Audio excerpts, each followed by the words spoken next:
let's begin by doing the reading. There's a lot of reading this morning, but I thought what we would do begin by reading chapter 6, the first verse, and we're going to go all the way just until verse 6, because that has to do with the rejection. Remember, Jesus has gone back to his home in Nazareth. So we're going to have that little bit, and then we'll quickly go through the mission of the 12, the calling out. That doesn't really have to do with women per se, but it's part of that bigger picture. He left that place and came to his hometown, and his disciples followed him. On the Sabbath, he began to teach in the synagogue, and many who heard him were astounded. They said, "Where did this man get all this? What is this wisdom that has been given to him? What deeds of power are being done by his hands? Is not this the carpenter, the son of Mary, brother of James, and Joseph, and Judas, and Simon? And are not his sisters here with us?" And they took offense at him.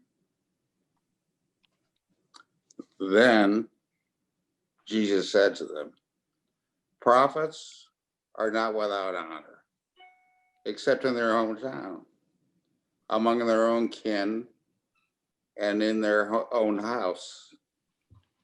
And he could do no deed of power there, except that he laid his hands on a few sick people and cured them. And he was amazed at their unbelief. Then he went about among the villagers teaching. Okay, thank you so much.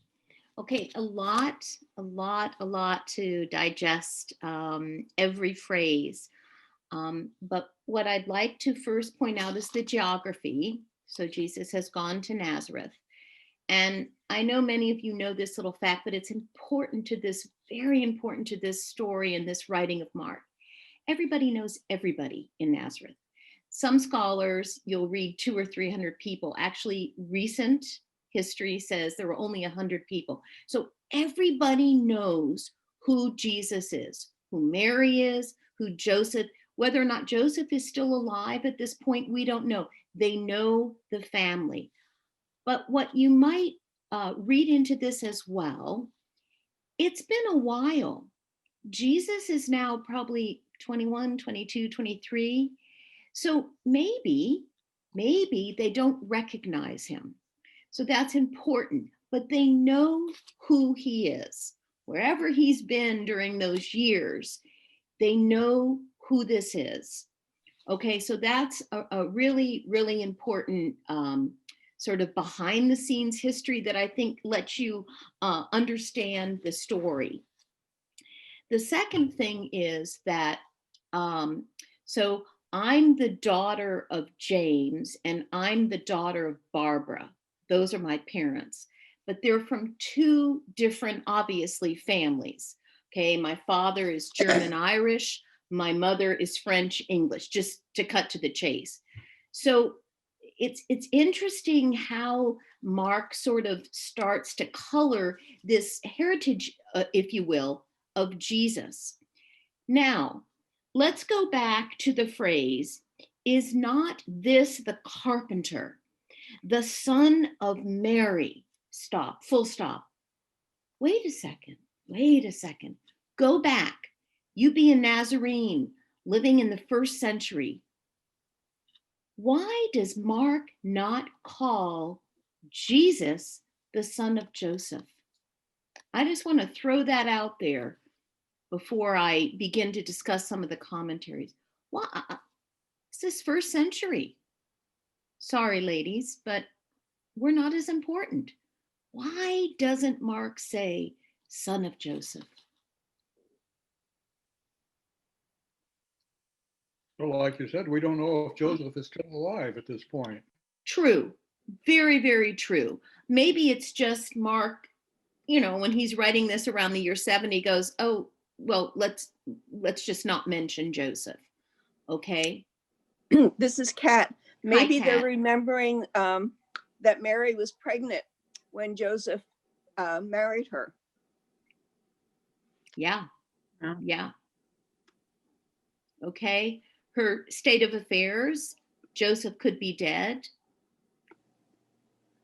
But an interesting way to maybe consider this is you talked a little bit about power and about name. I don't use it now in my life, but certainly in Africa, we used it a lot. Where you're from, who are your parents?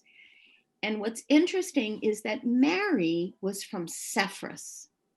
Remember, Cephras is the new capital. So when she's growing up, the daughter of Anna and Joachim, she's a little, and I don't mean wealth by wealth. I don't mean money. I mean by a family name. She's a little bit more important than Joseph. And it was common in the Greco-Roman world that if your mother was from a more important family, remember, not wealth with money, but wealth, maybe land, etc., that's who you are regarded as. So I would be Susan of Barbara. That's my mom. So maybe Mark is alluding to that, but it's important because there's so few names in the Gospel of Mark. And yet here we have Mary.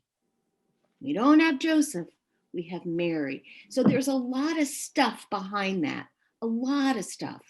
And then I'm not Catholic and I've not studied Catholicism in depth, but I did grow up in a Catholic country. So Mary is very much venerated in the Catholic faith. And please pipe in if I'm not discussing this correctly. Could it be also already in the year 70, there is still a veneration of Virgin Mary? Could that be a part of this too? Whether or not you buy into that, that's neither here nor there, but it is definitely, it could be, you could consider it a veneration. So I just want to sit out there with that, because in our previous two stories, Jairus and the bleeding woman, okay, neither of those women have names, do they? So it's really, wow, it sort of pokes out at you, doesn't it? Because now we actually have a woman's name. So let's go forward just a little bit more because it identifies Jesus more. Is not this the carpenter, the son of Mary, and brother of James and Joses and Judas and Simon? And are not his sisters here with us? Geez, yes, comment. His sisters aren't named. Wow, okay. But all Okay, there's the eye that is so important in these studies together. Doesn't name the sisters' names. And what about those? What does this say? What's confusing about this in the narration of Jesus's nuclear family? Are these really his siblings by his mother, Mary? Could they be? I'm looking at the placement of the commas, the son of Mary and the brother of James, and are not his sisters here. So some scholars say that this could be the children of Joseph before Mary. Okay, it could be, because remember, I think I mentioned this before, Joseph had to remarry. I mean, he can't work. Who's going to take care of all his children? It's not that you don't marry a second time for love. Hopefully he did, but that doesn't matter. There's a function, there's a job that women did. They stayed home, cooked, cleaned, farmed. And so it's not uncommon that he would marry. So maybe these are her children, but maybe not. Maybe not. We don't know. We don't know, but it's important, I think, in this pericope that Mark is really rich in this sentence. One, he names Mary, most specifically, not the father. And number two, as what was brought up, he names brothers and sisters, but the brothers he names and the sisters are there. And what I say, take that with you. Take that with you in these next weeks when we go over the stories in the gospel. The sisters were there. The women were there. So I think this richness in this sentence is really, really important. Now, I'm going to try to share screen. Well, Oh, here we go.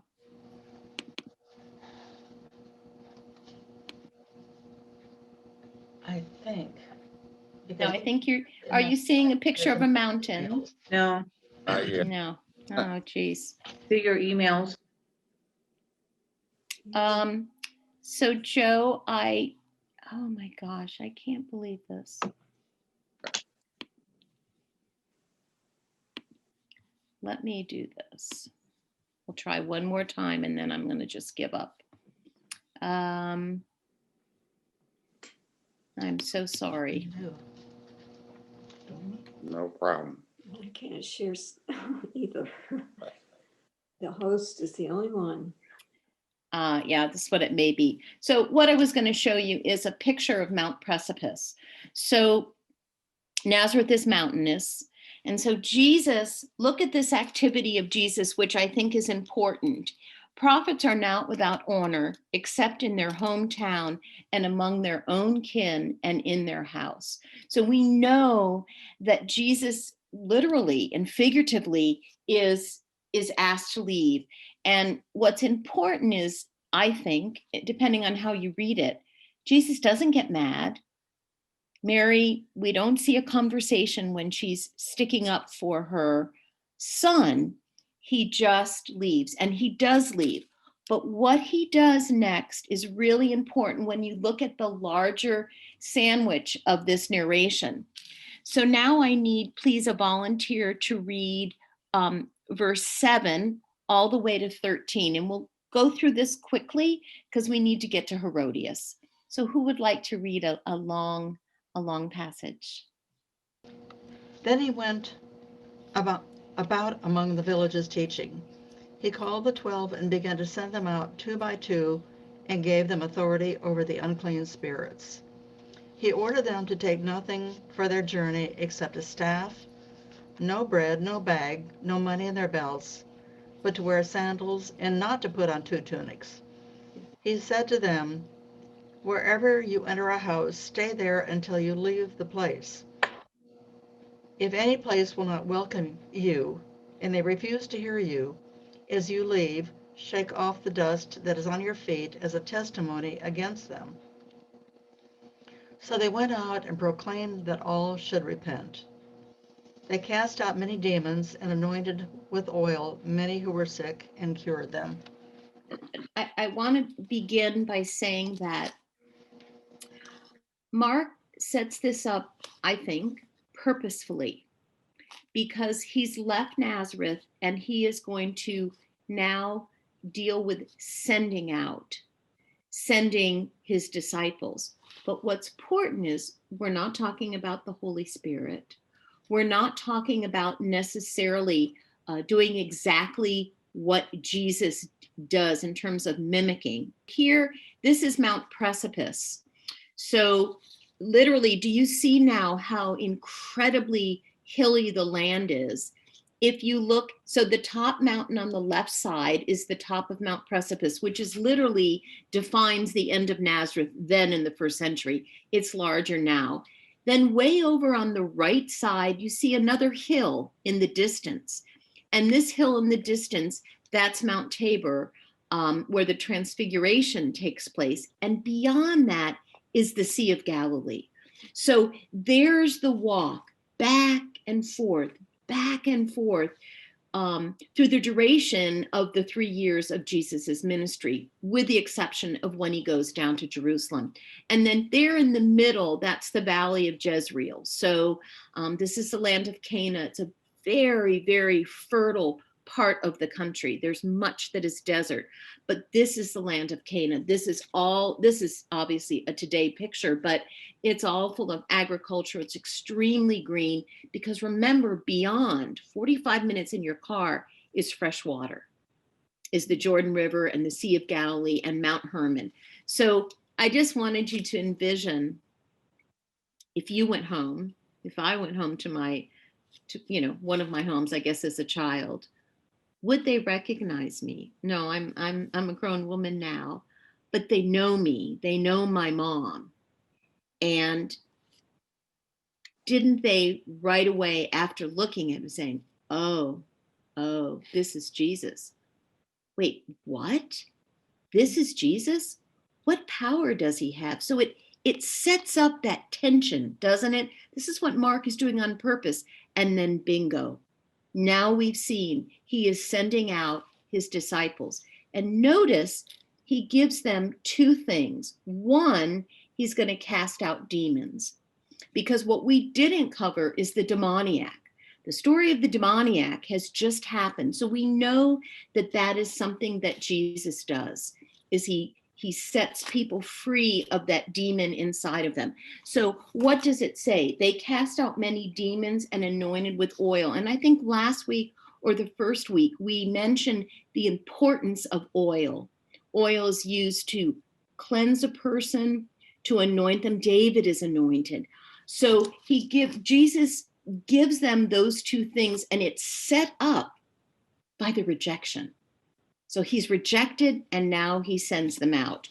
And then, of course, this whole, I think it's quite beautiful, actually. All this description. Joe, we can go off the picture if you'd like. Thank you.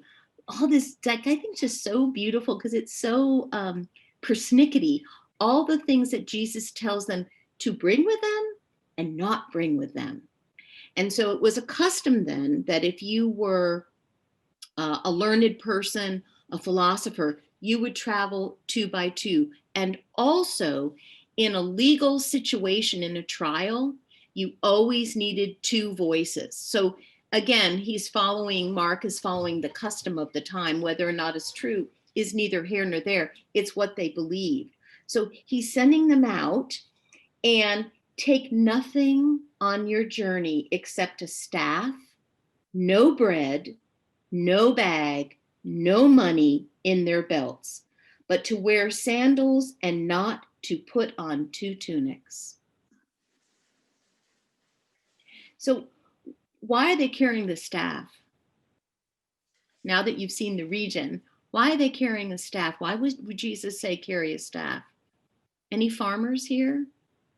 Any herders in the crowd?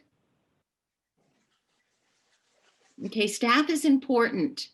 Okay, it's going to protect you from wild animals, and they're there. Remember, they're journeying. They're walking a long way, so there's a reason for the staff. It's for protection. It kind of makes Jesus human, doesn't he? Sort of loving of his disciples. Carry the staff, but no extra things. If you were a person of, I'm not going to say wealth, but of importance, you would wear 2 tunics. One would be on the ground, one would cover you at night. But they're simple, right? They've left everything. And no food. And then notice when they get there, don't go to the most prosperous house. When you get to that village, don't talk at the well and find out, well, who has the nicest house in town? And, who could spare me some food? You just go to the village and you wait to be invited. So I think that's important, especially when we look at it in the lens of women that are not mentioned in this segment. Who's taking care? Remember Mary and Martha. Who's taking care of that house that will prepare to open the door for the disciples? Who's taking care of that? Is that the man of the house? It's probably the woman. So I know I'm making a leap of assumption there, but we're all birthing our theological understanding. And so it's almost as if Mark has put this story and he's like, I don't know if I should mention the women again, but yeah. So again, they're not there, but we know they're there. And then finally, I want to mention about dusting off your feet. So when you were in a Gentile area, you just remember it's sandy, you're walking in flip-flops, for lack of a better word. You're messy when you get there, very messy. But also when you're in a Gentile land, it's, remember, you're not Jewish. And so it's almost sort of washing yourself of those people that are not like you. So that's why he says it. But he also says, stay as long, in essence, stay as long as you are welcomed. So it's not a steadfast rule. When you are welcomed, and then off you go. So I think that paints just a beautiful picture. And for us, looking at this through the lens of women, I think they're there. I think that once we study the culture and the ethos of that era, we know that they're there, though they're not mentioned. And I think it would be a richer story if we read about how they were welcoming people to come. Okay, so now what is happening? For all of you who've done a bit of your homework, wait, he's just sent out his disciples. He's had a little situation in Nazareth, but now what's happening? Wow, not pretty. Who would like to read? Okay, this is a long story, but we have to go through it. It's really, really, really important.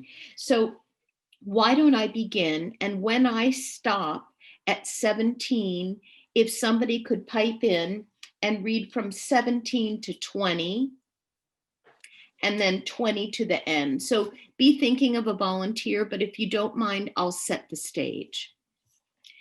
King Herod heard of it, where Jesus's name had become known. Some were saying, John the Baptist has been raised from the dead, and for this reason, these powers are at work in him. But others said, it's Elijah. And others said, it's a prophet, like one of the prophets of old. But when Herod heard of it, he said, John, whom I beheaded, has been raised. Who would like to read the next verses until 20? Any volunteers? I will. Thank you, Robert. Good morning. Good morning. For Herod had sent and seized John and bound him in prison for the sake of Herodias, his brother Philip's wife, because he had married her. For John said to Herod, it is not lawful for you to have your brother's wife. And Herodias had a grudge against him and wanted to kill him, but he could not. For Herod feared John, knowing that he was a righteous and holy man, and kept him safe. When he heard him, he was much perplexed, and yet he heard him gladly. But an opportunity came when Herod, on his birthday, gave a a banquet for his courtiers and officers and the leading men of Galilee. For when Herodias' daughter came in and danced, she pleased Herod and his guests, and the king said to the girl, ask me for whatever you wish, and I will grant it. And he vowed to her, whatever you ask me, I will give you, even half of my kingdom. And she went out, and she said to her mother, what shall I ask? And she said, the head of John the Baptizer. The head of John the Baptizer. And she came in immediately with haste to the king and asked, saying, I want you to give me at once the head of John the Baptist on a platter. And the king was exceedingly sorry, but because of his oaths and his guests, he had not wanted to break his word to her. And immediately the king sent a soldier of the guard and gave orders to bring his head. He went and beheaded him in the prison, and brought his head on a platter and gave it to the girl, and the girl gave it to her mother. When when his disciples heard of it, they came and took his body and laid it in a tomb. Thank you. That was a long reading. Joe, could you show, please, one of the pictures that I sent you? Not the chart, but the other two pictures.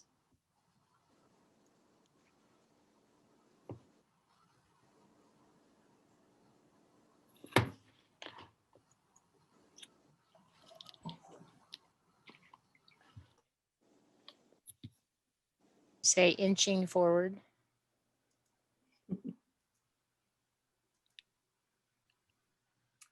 Thank you so much. Okay, first thing, thank you, Joe, so much. The first thing, there's a mistake, and we could spend certainly quite a bit of time discussing the Herods and the family tree, and I'm going to show them to you in just a minute. But I want to clarify something that Robert read. Mark, in his gospel, keeps calling even the daughter Herodias. The daughter is not Herodias, it's Salome. This is the daughter, her mother is Herodias. So when you read this, you're just, oh my gosh, first you got Herod, and then you've got Herodias doing all of this. So first of all, there's two women in this story. There's Herodias and her daughter, Salome. And then there is Herod. It's not King Herod. It's just Herod, one of the sons. And so I just want to set that up so that you understand, and it's a recognized mistake.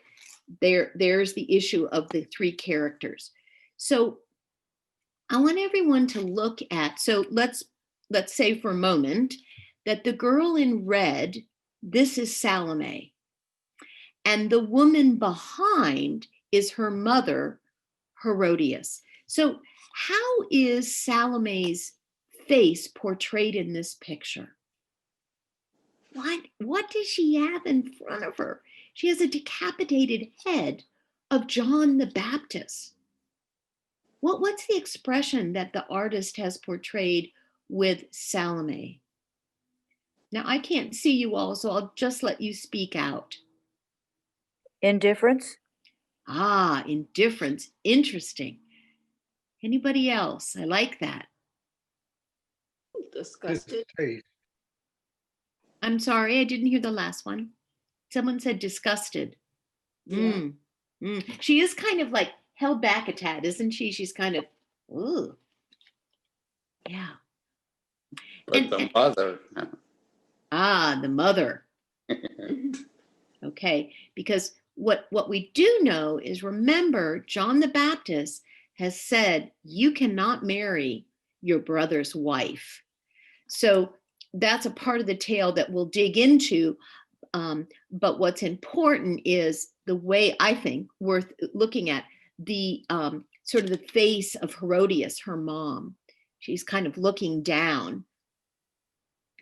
But I think that Salome is really important, because what's important to know is that, first of all, banquets were very common. So again, you have this motif now of a meal. Okay, that's important. So this one isn't as big, but you see this picture. So perhaps Salome is in the yellow. Herodias, her mom, the one who's in trouble with John the Baptist, and Herod's in trouble too, has got the arm up like this. But what I want you to see, why I picked this picture, there are people in the back. This is a banquet. Herod is with other important rulers and leaders in his area. So this is a banquet with many people, because we're going to talk about Herod's behavior and Herodias as well. They are not alone. So you see these other people looking on. But I want to focus for a minute in this picture on Salome. Now, in this picture, I think similar to the other one, she's dressed nicely, okay? Because Salome is like Jairus's daughter. In what way? Why is Salome dressed so nicely? A wealthy family, or? Yes, yes. Thank you, Mark. The way he's put these stories. Jairus' daughter is healed by Jesus. She's wealthy. Here you have another wealthy what? Daughter. Daughter. And you can tell whether or not the artist, this is 16th century picture, whether or not the artist is correct in his rendition, it doesn't matter. We know that Salome is of a wealthy family. She's Herodias's daughter, okay? But the other thing I like about this, well, not that I like the story, but the picture is there's something very wrong that we need to consider. What's Mark doing by having this story? Because girls, she's in a banquet with a lot of men. And what is Salome doing? Dancing and entertaining men. She's a important daughter. She's not a slave. She's not a worker making the meal in the kitchen, whether that's a slave or not, it doesn't matter. But so what's the history behind this? What's the truth? Really? And notice also, this is what happens that Robert read for us. When his daughter Herodias, remember, we're going to say Salome, comes in and dances, she pleases Herod. There would have been entertainment at the banquet. That's just, if we had a big party, you're going to have a big party when you get to your church at Resurrection, you're going to have music. So they would have had dancing. She comes in and dances and pleases Herod and his guests, and the king, then they have their conversation. So there's something Mark is doing with this character of Salome, but her action. She wouldn't have been entertainment. She would have been, I don't know, seated next to her mother on the side. So I think there's a bigger message here behind Salome in this chaos. And yet, she's a powerful daughter. Her mother has been scorned by marrying her husband's deceased. She has now married his brother. And so, you could look at, well, she's just doing what she's supposed to do. She's aligning herself with her mother. But something is tricky here. And when we're done digressing in the story or going through it, I want to bring that to contemporary times. So she's dancing, and can we just put it out there, as slightly embarrassing as it is, she's seducing the king. She's young. She's probably quite beautiful. Has a dance dress on. Wait a minute. What? Remember, this is a sandwich. And now he's got this story of seduction.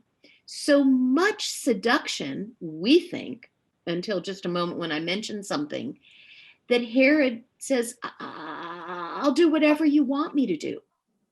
And then, of course, she says, I want the head of John the Baptist.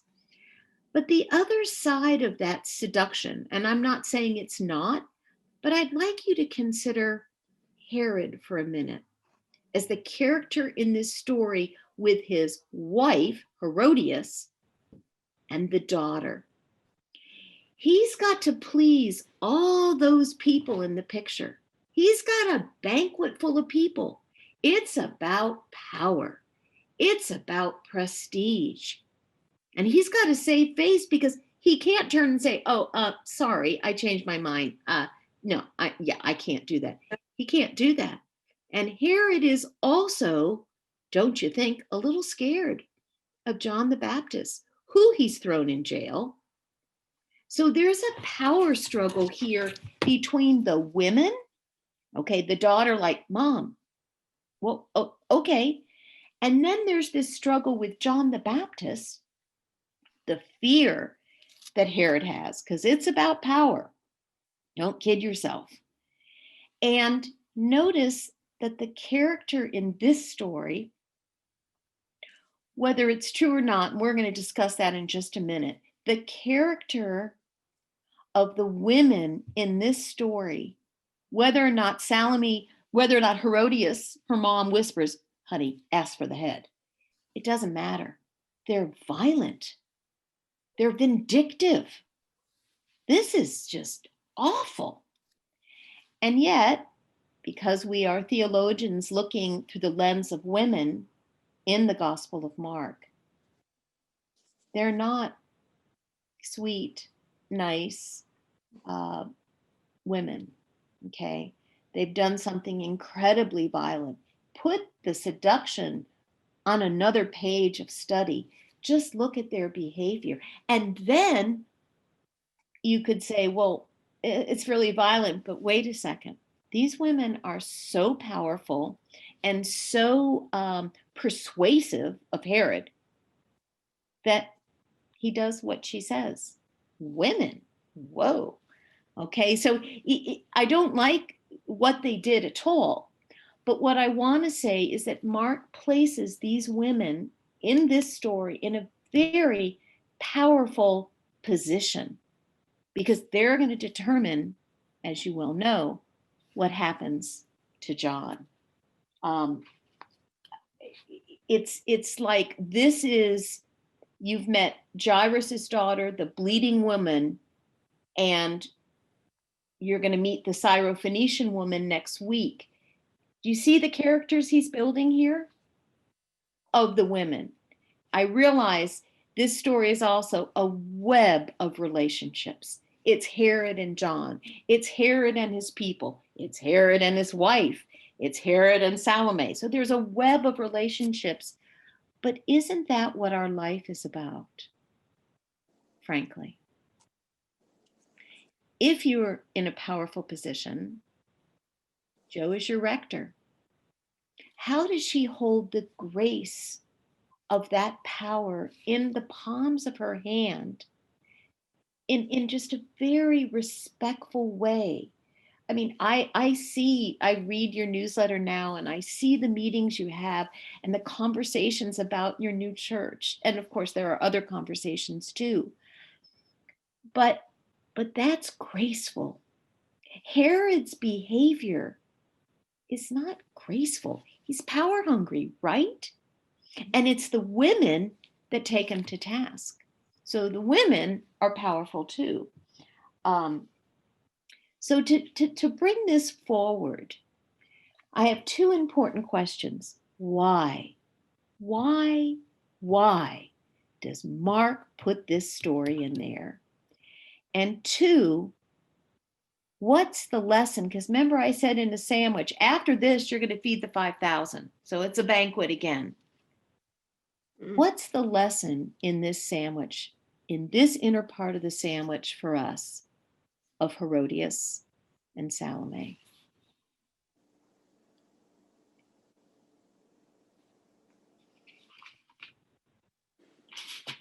Could Herodias be so angry with John and feeling guilty about what she had done that she was pushed to do something so grievous? She must have felt really guilty by marrying Herod. That's the only thing that could come to my mind anyway. So guilt. What else? Ladies, how does it feel to be portrayed? Kat. Well, I was thinking, aren't there other places in the Bible where the custom or the tradition or the law requires someone to marry his brother's widow so that she's going to be provided for and kept in the family? So if that was the tradition, and John is now speaking against Herodias for this, she's probably angry and puzzled and feels she's being treated unfairly. Right.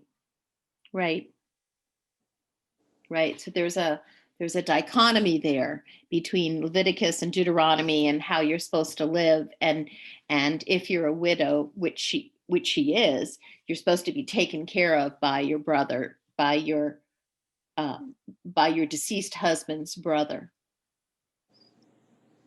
But clearly John has said, you cannot do this.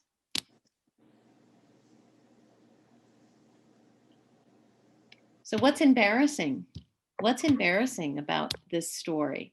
I've never felt this way thus far in Mark, and now he throws in this brutal, violent, seductive story. What's embarrassing in terms of characters of women in the gospel? Is he insinuating that women can be dangerous, treacherous? Incite violence. Yeah. Well, it's a power thing again, too. Here is this crazy man who, wears animal skins and eats bugs, and he's attacking the most powerful family in the kingdom. The most powerful. Yeah. Yeah.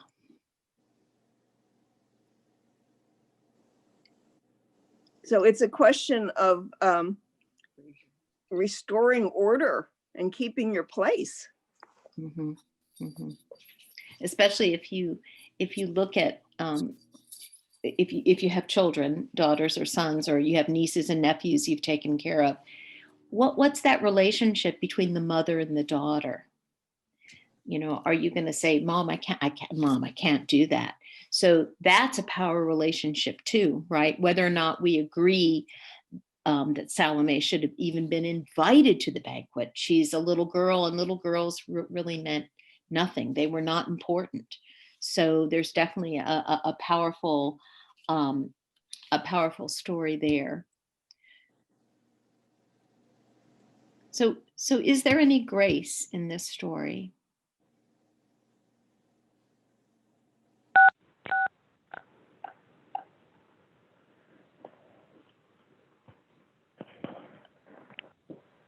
I hear a phone coming on, but not a picture. So, good morning.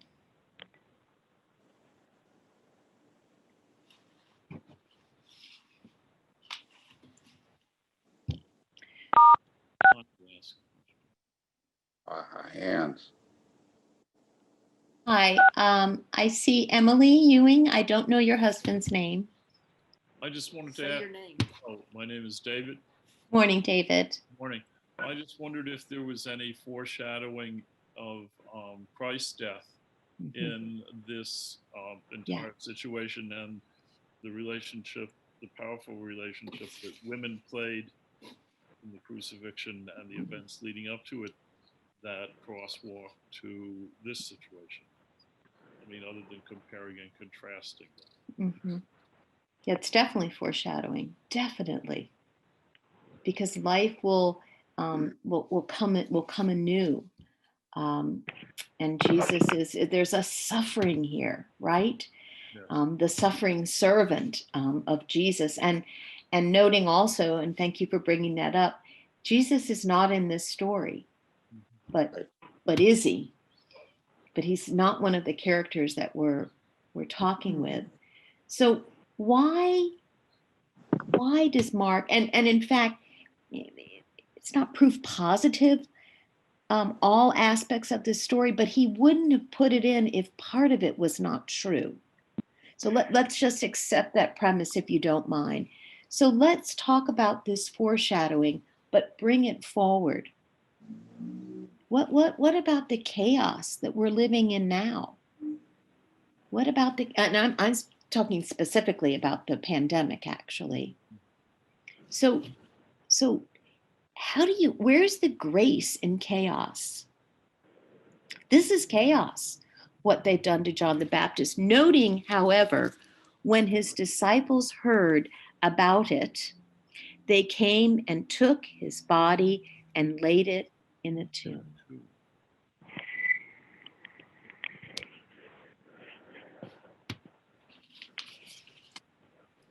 Is life always good? No.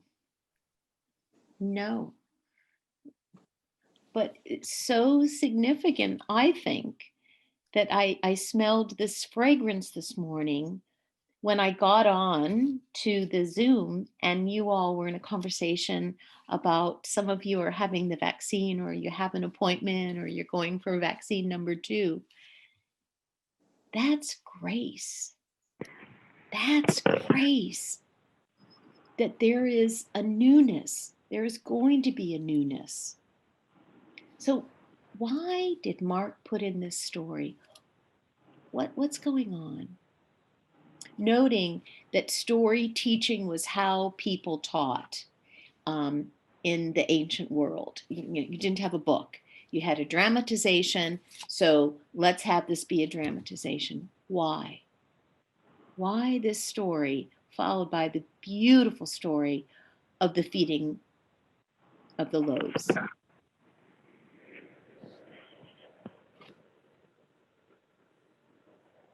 Was Why? this the incentive for Christ to really begin his journey toward discipleship, getting out there and making himself known? And Well, he's been doing it. He's been doing it, but certainly, could we also say he's been doing it? But remember, the suffering servant. It's not going to be easy. It's not going to be easy. He's yet to tell them, right? But it's not going to be easy. So life right now is just darn not easy. But there is a fragrance about all of you. And it wasn't there, 2 months ago because we didn't know about the vaccine. So could we look at this in a larger perspective, is that this violent story of these women, that in the end, what does Mark add? That the disciples came and took his body and laid it in a tomb. They didn't just leave it there. So we know life has groans and struggles, but there's life anew. Is this a foreshadowing of the resurrection?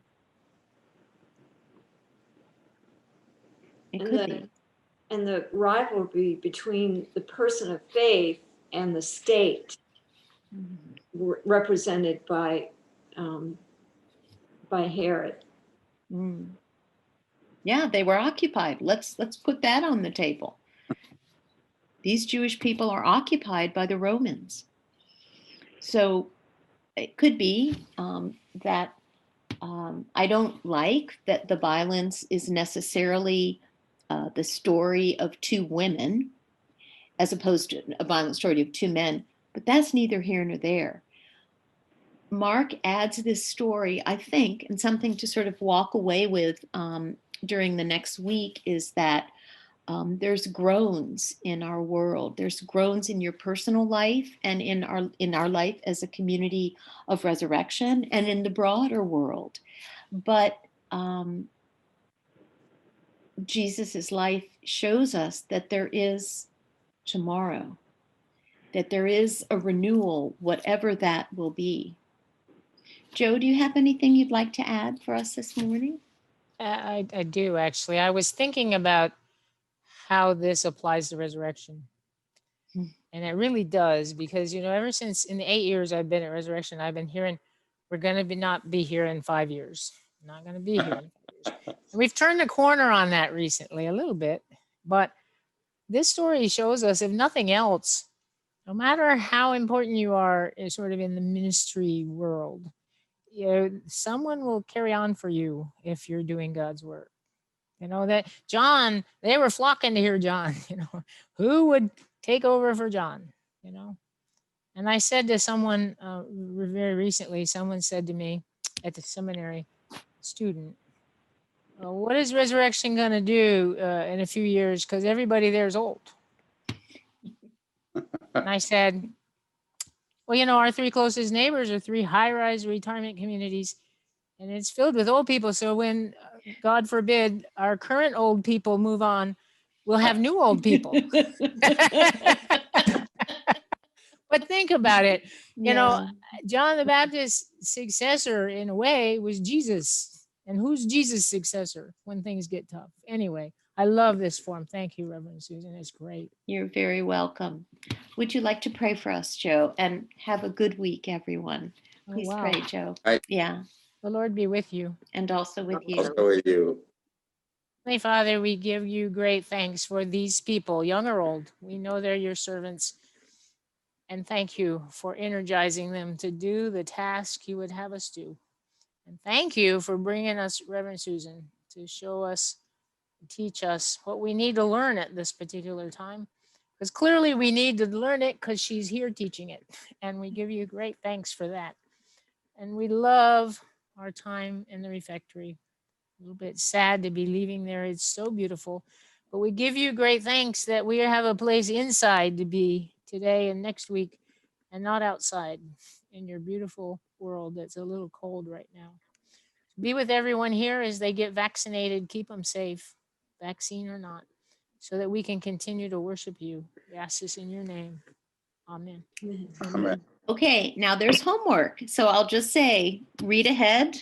We're going to be covering the Syrophoenician woman next week and the story of the widow.